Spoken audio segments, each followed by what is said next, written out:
Hey, and welcome to Anchored in Christ, our most recent episode. I lost track of how many there are months ago, so... Lots. Yeah, it's somewhere on the video or somewhere on the podcast app you're looking at. I counted them as lots. It's lots, yeah.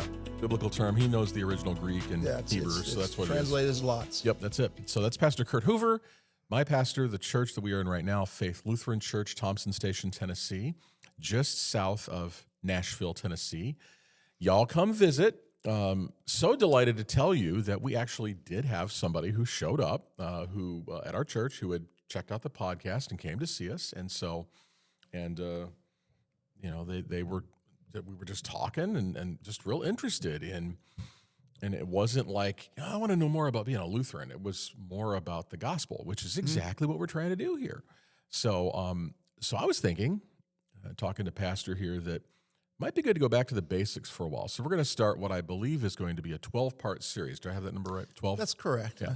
So we're kind of getting back to the foundations of what this Christian life is really built upon.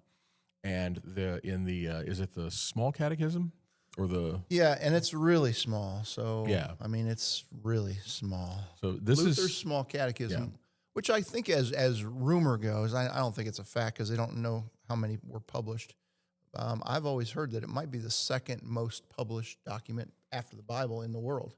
That would make sense. Yeah. And the idea there, going back to the Reformation and back to what Luther had in mind, is that he, and I'm glossing over a lot of this history here, my pastor will fill in the gaps, where he would encounter the lay people in many of these churches that he was visiting, and he was kind of annoyed and shocked at how little they knew about, even the pastors. Yeah, they just didn't know basic things. So he decided it was time, in a simple way, as he would put it, to give some instruction. And so in the Small Catechism, really is everything you need to know about the Christian faith, at least in terms of the foundation of it. And that's kind of what we're getting at here. Let's start with that and work our way out and kind of go back to what is it that this is all about, because you ask 10 people, what is Christianity? And you'll likely get 10 different answers, but there's only one. And so we'll kind of go through that, and we're going to break down in this series the 6 chief tenets of the Catechism. So there are 6 basic truths, if you will. That you want to get into, and we'll start with those and do 2 episodes for each one of the 6. And so for these next 2 episodes, we're dealing with the 10 Commandments. So I've zoomed out and kind of what the big plan is. When we look at the 10 Commandments, what are we trying to accomplish in today's episode? Well, this is the law. So if we've got a God, and of course most of us would agree we have a God. We're going to talk about the structure of that God as he reveals himself later. And he is the creator. He's God. We're not. We're part of his creatures. Does he expect something of his creatures? Or is he just off somewhere and letting us do our own thing totally? Is he involved, and does he have expectations? And the answer is yes. According to Holy Scripture itself, the law is written in man's heart. So whether you have actually read the 10 Commandments or the 10 sayings and 10 words and so forth, everybody knows it. I mean, you're not supposed to kill people. You're a creature. He's God. Those kind of general things. We all know it. But it's kind of spelled out, and the reason is to create, our right attitude with the God who created us. Mm-hmm. So as we approach this today, how do we kind of start at the beginning and work our way through it? What's the best way to go about that? Do we want to start with commandment number 1, or do you want to set the stage a little more? There's a lot of there's a lot of podcasts, there's a lot of teachings out there that just will walk you through these things one by one, and certainly we would love to help you with all those things as well. But I thought we'd just talk about the concept as an overview, first of all. Even Jesus was asked, what's the greatest? And he shrunk the 10 down to basically 2. Love the Lord your God with all your heart, soul, and mind. Love your neighbor as yourself. So, this sort of vertical relationship between creator and creature. And then that dictates then, if you get that kind of thing right, then you can now deal with neighbors and so forth. When my daughter was very, very little, a friend of ours bought her a little one of those little rubber type books that kids can take in the bathtub with them. Okay. So it's waterproof. Yeah. And it was a book on the 10 Commandments, because he was always This friend since passed away. He was a pastor, and he was always wanting to make sure Christians didn't think the 10 Commandments were something that was, kind of old. We don't need that anymore. We have Jesus now. That actually this is very important. And I loved the title of it. I wonder how this will hit you. The title of the 10 Commandments, little book for 2-year-olds, was called "Be Happy God's Way." And I thought, I like it. that's right. We tend to view something like this, the Decalogue, the 10 Commandments, as a list of rules, do's and don'ts. This is what God said you ought to do and what you ought not to do. It isn't less than that, but it's more than that. Well, much so, more so. As a matter of fact, I think the Old Testament term Torah, Torah, oftentimes referring to the first 5 books of Moses, where the 10 Commandments are recorded twice, it is just that. God just wants us to live long and prosper, to use an old Spock term. And that's what he wants. I mean, when he originally made us, he just wanted to be God, we his people, and he would just take care of us. We'd be happy. Yeah. To use that terminology. All the things that you're struggling with right now, all the things that you're wishing, man, I wish it did not have to be this hard. I wish these obstacles, if I didn't have this one besetting thing, physical setback or whatever, life could go well. And I have these seemingly random or just frustrating obstacles. And the 10 Commandments remind us, and really the whole story of the first 3 chapters of Genesis remind us, it wasn't supposed to be this way. Yeah. It wasn't supposed to be this way. God had a perfect plan, and we were the ones that spoiled it. As a matter of fact, he didn't have to spell out the commandments. Adam and Eve knew it, then they went with the thing. Right in here. Yeah. So what's the next step? How do you want to talk about this? I've got some thoughts in mind, but I want to see what you think. Well, here's kind of a question. So there are 2 teachings in the Bible. Now, the way I asked that question is unique. There are 2 teachings in the Bible. I did not say, how's the Bible divided, Old Testament, New Testament? Correct. Did not say that. There's 2 teachings in the Bible. Do you know what those 2 are? You want me to answer, or you want me to give the audience a chance to think? As you wish. You're the artist. So this is what I am. I'm the artist. You're the artist. I'm the artist. I like that. Craft, my friend. Wow. I think when I think craft, I think with a K, and then it's a box of mac and cheese. But no, I know the answer, and it's interesting because I didn't know this answer until I became a Lutheran. You did, but we put words to it. Yeah, but it was a framework that had never really been I got you. put this way, and it's helpful. And so the 2 teachings in the entire Bible, and it's all throughout, law and gospel. Yeah. Law and gospel. They're not opposites. They are not the same thing, but it isn't like one is bad and the other's good. That's not what we're talking about. The simple way sort of to play it out, bad news, good news is not an inaccurate thing. And only the bad news is the law, we just don't want that. I mean, we don't want to live the way God wants us to live, hence the fall, hence our sin, et cetera, et cetera, et cetera. That's the bad news of it. We're just not thrilled with the idea, therefore, as we prove it out. Well, and also, that I think that the part that's good about it, if we can put it that way, and I'm probably getting ahead of us here a little bit, so I'll save it, but that the whole point of pointing this out to you is a good thing. When you realize you're not capable of something, when you realize, oh yeah, I've failed at that many times and I can't seem to get it right, that's not just to point out, you see, you're a failure. Right. It's to point you to your need. You are not good, you are not God, is both bad news and great news. Correct. Because God is God. If God hadn't supplied what we do need, then it would be terrible news. It would be the worst news ever. And this is the plot twist, I think, because in churches today, this gospel, good news, is often presented in such a way that it really is anything but, because it all comes down to what's essentially law being passed off. These are the ways that you must behave so that you can earn God's favor. And that's not what this is about. No, as a matter of fact, law and gospel are kind of the way we call it. They're both in the broad sense and in the narrow sense. So let's just talk about that for a moment. So the whole Bible is law in the broad sense. It's Torah, it's God's intention. I'm God, I want to take care of you. I want to be the shepherd that carries the sheep, et cetera, et cetera, et cetera. That's all great news. That encompasses gospel in the narrow sense. I mean, it's just wonderful stuff. But in the narrow sense, it's the stuff that's really required to play out that creature side. Mm-hmm. What must we do? Love the Lord your God with all your heart, soul, and mind really just means, in a good news sense, let him be God. Now, that's great news, but it's challenging news for us who decide not to do that on a regular basis. We don't often think it's challenging, but it most certainly is. It must be, because we don't do it. No, because there's always some part, it doesn't matter who you are, him to the holiest person you know. There is Martin Luther himself, if he's one of your heroes. That person has areas of their life where having God be in charge of that and recognizing he's God and I'm not is a problem. We'll go to an example. So we've got that "you shall not murder" thing.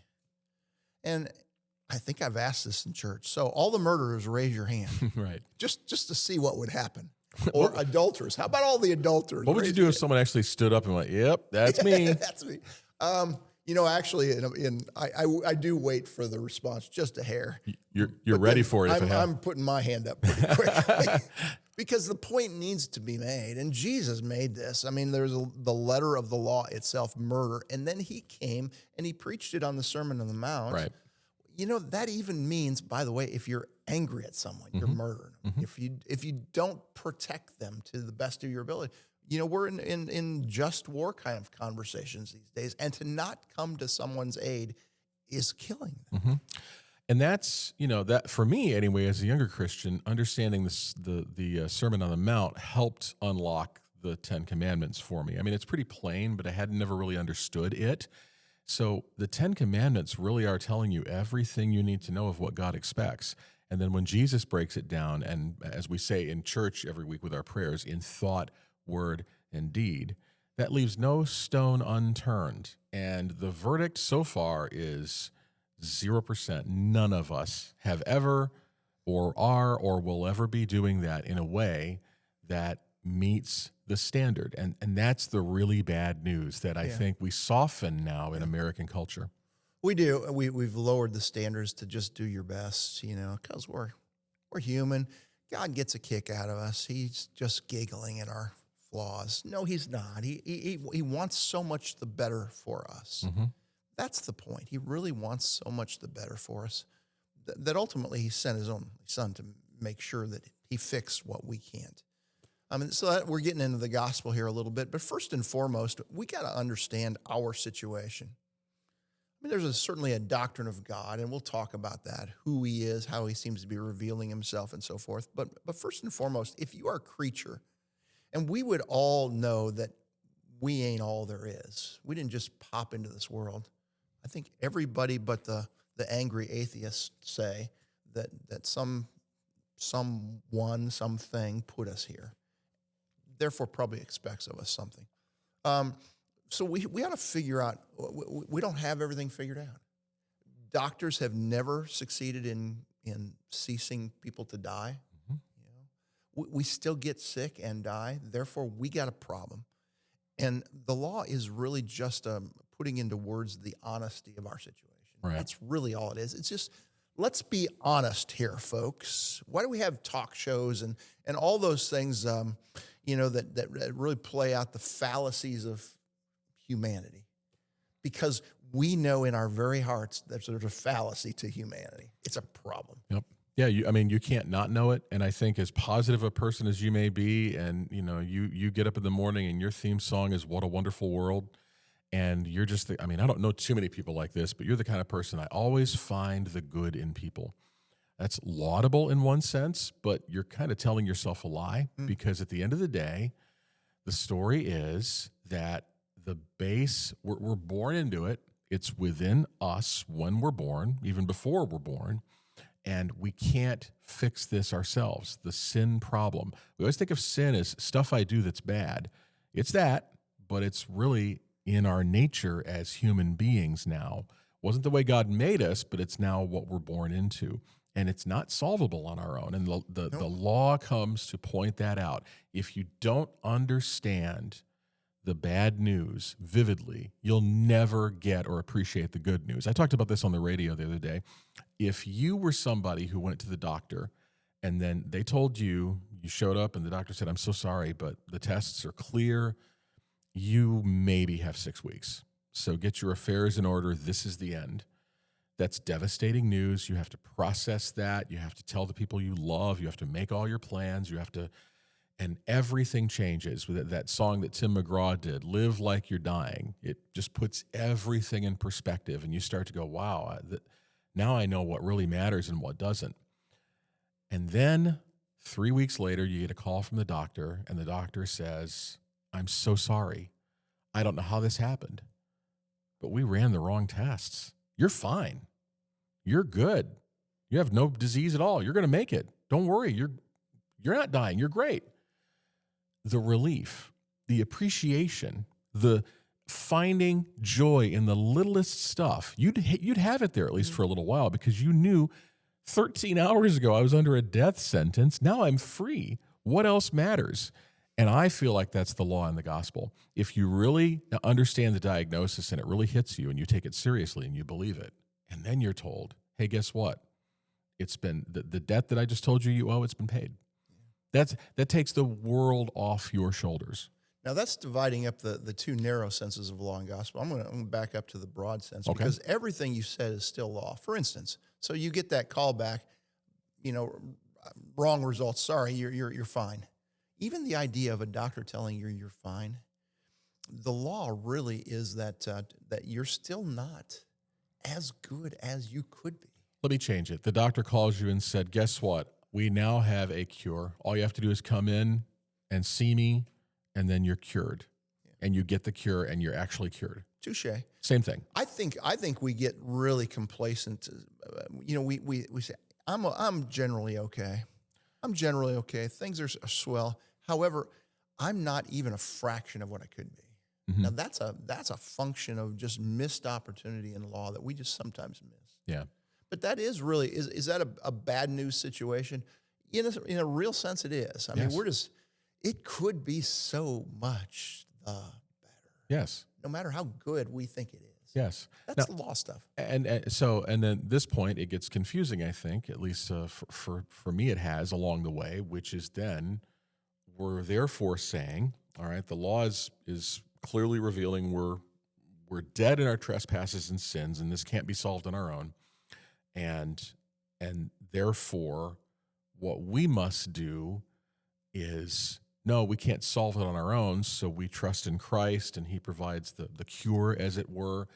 And then what's necessary is, now that he's done that for us, we have a bunch of responsibilities in order to, I don't know the right way to put it, to keep it, to show that we're worthy of it, to make sure we don't lose it, those kinds of things. And that also would be a misunderstanding. At that point, you're not breaking free of the law and moving into the gospel. You're sticking with the law totally. There's the broad and the narrow. You're not accepting that there's any gospel in there. Now, the way we've kind of broken it off, there's three uses of the law, and just to play these out a little bit.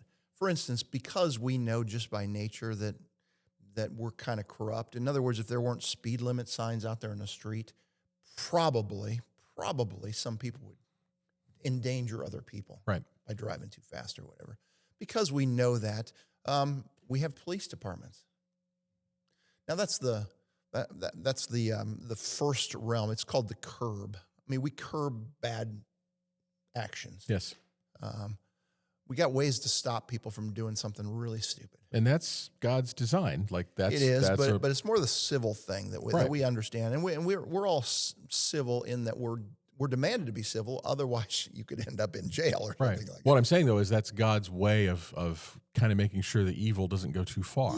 Yeah. He's still restraining it. Yeah, it is God's thing. However, that's almost the worldly, everybody gets it stuff. Right. Without even caring about the rest. Right. Now, so that's the curb, and we all understand that. The second one is the mirror that really shows us the honesty we have before God. You will regularly hear from people, yeah, me and God are okay. That kind of lingo usually means that they've avoided the mere use of the law. Right. we go stand in front of the mirror and make sure our hair and face looks at least remotely decent for the day. That's not the mirror I'm talking about. I'm Right. talking about the look deep down into your soul, kind Like of an thing. Look in X-ray. the eyes. Yeah. Yeah. And really, when you know that God wants so much the more for you than probably what you're staring at in this mirror, now all of a sudden you're primed to actually live in the right attitude. God's so ready to start giving you more of what he wanted Well, for you. what you're talking about is when you're preaching on a Sunday and I'm here listening to what God is saying in his word through you, and I'm hearing it and I'm going, yep, that's true of me. Ouch. Yep. Yeah, Ouch. The mirror is painful. The mirror It should be. is, if you're looking in the mirror and saying to yourself, hey, like Fonzie used to do in the show, he'd just start to comb his hair and stop and go, hey. Yeah. That's a problem. Yeah. Because you have to understand that the point of this is that every once in a while there'll be things that you're doing by God's grace to the best of your ability, and you're faithful and obedient.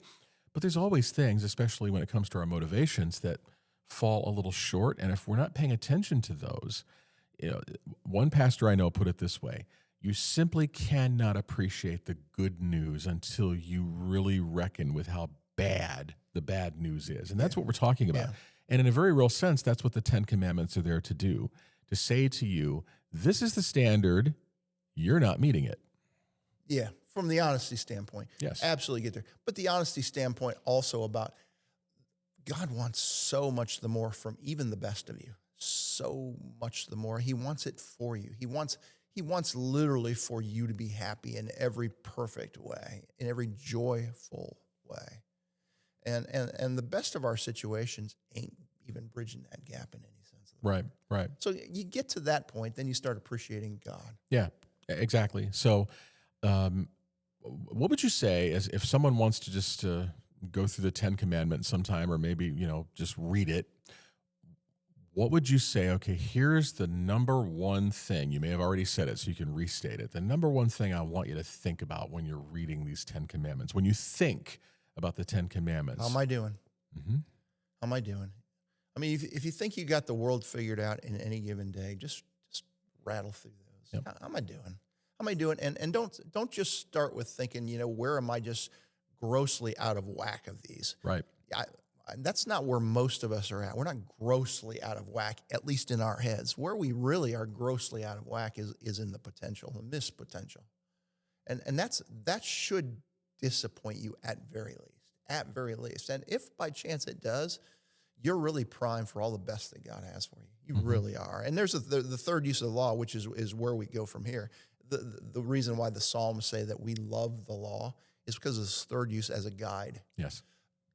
It does crush us in about every honest way. It does. I can't wait for heaven, when it'll be heavenly.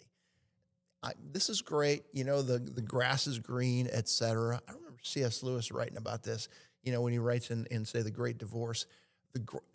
Green, he'd never known green before until he saw sort of the heavenly green. Yeah. I mean, we can't imagine how good God's intention for us is. We really can't. Which is why, this is an aside, it drives me nuts when I hear this a lot. People will say, oh, you don't like worship? You don't like praising Jesus? Well, then you're not going to like heaven. Look, you get to heaven, you're redeemed by Christ, and you're in heaven. There is a zero chance you're not going to love heaven. Adam and Eve loved worship. For a long time, they loved worship because, by the way, it was consuming. Yes, and because you will be with him. You will see him as he is. I love the banquet feast idea. That, by the way, we can sit down and we all get to sit next to Jesus. Somehow that works. I don't know how that works. We get to sit next to Jesus with all the food that we could ever want, and we don't ever get fat or anything like that. Yep. I mean, how great that will be, the potential of all that. Yeah, and that's when Tolkien says everything sad is going to become untrue. That's what we're getting at here. So all of this points to, we have a Redeemer. Very bad news in the law. We are told, though, that you have to embrace that so that you can understand the sweet relief of the gospel.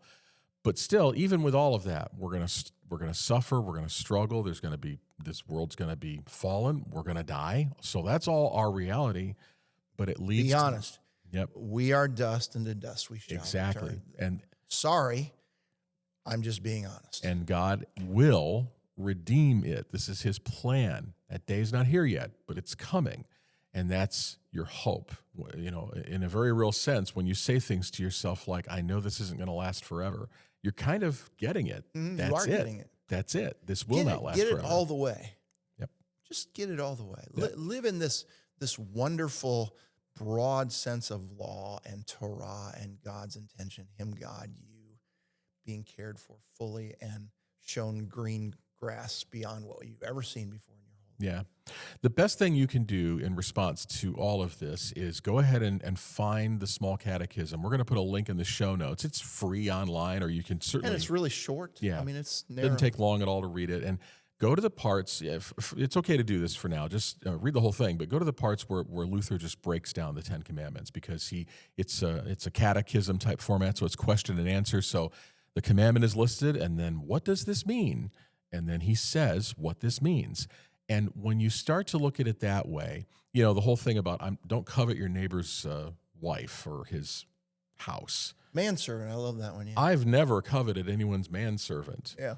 But there's more to the point. So read Luther on that. It is available widely for free, or you can purchase your own hard copy if you'd like, and we will put a link in the show notes for that. What's your closing thought for people as this is part 1 of 2, so we're dealing with the honesty of the law in the Ten Commandments. What the takeaway for me today is? Takeaway is what does God expect of us? Perfection, the Bible says. Be perfect as I, the Lord your God, am perfect. Now, I'd expand that just a little bit and understand, be all that you can be. Be all that God intended you to be. Because I know that I don't want to just, labor on the bad stuff. Be perfect. That sounds law-ish. But in a real sense, God enjoy to the fullest. That's another way to say it, but in a whole different mindset. Yes, and to recognize as you go through this, God's plan is perfect. We sometimes encounter things and go, I don't understand why that's a problem. And we're not required to. God's ways, when they are followed, will indeed lead to our prospering. Couldn't tell you how exactly, but that's his design. And when we follow it, even though we know we won't follow it perfectly, but if we say to ourselves, this is the truth, I'm going to be honest about this, that's the beginning of you turning the whole compass in the right direction to say, it's not meant for me to decide my fate. It's not meant for me to chart my course and say, this is how I'm going to live my life. If you go against these 10 things that are in there and you decide that doesn't apply to me, you're very much like a fish trying to climb a tree. That's not what it was meant for. You have to stick with the way you were designed, and this is the way God designed us. So read those, the 10 Commandments and the Small Catechism, and then for next week, what can we look forward to in part 2? Let's just keep talking about it a little bit. I think we're going to expand on it just a little bit, unpack it just a little bit. But certainly, yes, go find a Small Catechism online. Just read through it. It'll take you a few minutes. Yeah, not hard at all, and you'll enjoy it. Thank you for listening and viewing Anchored in Christ. Thanks for those who are reaching out. We appreciate that. We're growing every month, and so we really are glad for that. As you spread the word, as you click the like button and subscribe to the channel on YouTube, the algorithm just loves that, and we love that. It helps. You wouldn't think it matters a whole lot. It really, really does. When you leave a high rating in your podcast app, when you make a comment, even if it's not a great comment, when you engage with us on YouTube, it makes a difference. When you see these little YouTube shorts that come along that Matt's making, you share them with people, put them on your Facebook, text them to somebody, share them. It just helps. Just trust us on this. It helps when you take the time to do that, especially if it's something that you're like, hey, this might help you, my friend. Send it along. And if you're able to give some financial support, that's how we stay going. So we appreciate that too. All the links to do any of that are right there in the show notes or in your podcast app. And if you want to find out more about us or reach out to Pastor Curt or me, Anchored Pod, that's all one phrase there, anchoredpod.org. We'll continue. This is part 1 of our 12-part series on how would you call the whole series? What do we? The Catechism. The Catechism. Chief parts of the Catechism. Okay. I mean, which really, and just to back up, Luther went and started preaching and teaching in churches. He actually had a large catechism, which was his sermons on the topics, these basic topics, before he actually tried to crunch it down into a short form. Yeah. That was a tougher task. So we're catechizing people here, I guess. Yeah. Cool. So next lesson is next episode, and it'll be part 2 of the 10 Commandments. So thank you for watching and listening. Talk to you next time.